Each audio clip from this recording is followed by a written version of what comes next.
Let me just say this really quick, you all, because I just want to address this because I've been seeing this pretty often throughout the comments, just throughout various videos. And so I just want to say this. First of all, you all have to understand that we cannot start making these type of statements because we have had our faith in various individuals throughout time, right?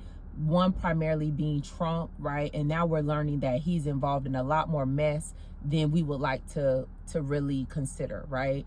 And so, we don't need to have our faith in no one else besides the Lord. All right. We need to be 10 toes down because people are fickle, people change, people compromise, people disappoint, right? And if you've been living long enough, you know these facts are so true. And so we don't need to get caught up in trying to have our faith in any political figure or any person for that matter. There is only one perfect one, and his name is Jesus Christ.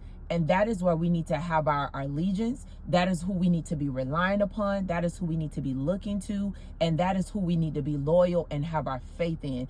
In God we trust every day, all day. Because unfortunately, people will bow out, right? They get put in a tight situation, be forced to compromise, they're out.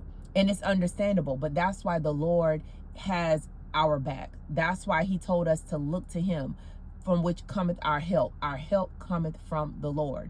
And so because he is the perfect one that nobody can come against, we need to have our complete allegiance and our complete trust in the Lord. A lot of you all are going to get disappointed because you're going to go from person to person to person. And when one person gets found out, or one person, like we know Trump is in the Epstein files, we believe he's involved with the potential assassination of Candace, the hiring of officials to potentially assassinate her. Some think that he's involved with Charlie Kirk's assassination because, they obviously can't be over here, without our government officials being involved.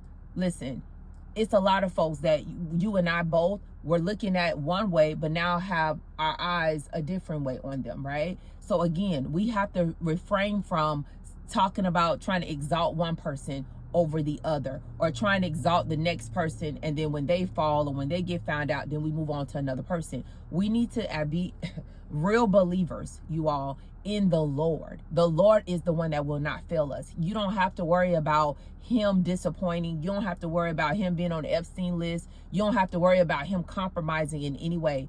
He is the Lord God Almighty. He is the great one. He is the one that says, when God is for you, who are they that can be against you? We need to understand that he is our righteous indignation. He is the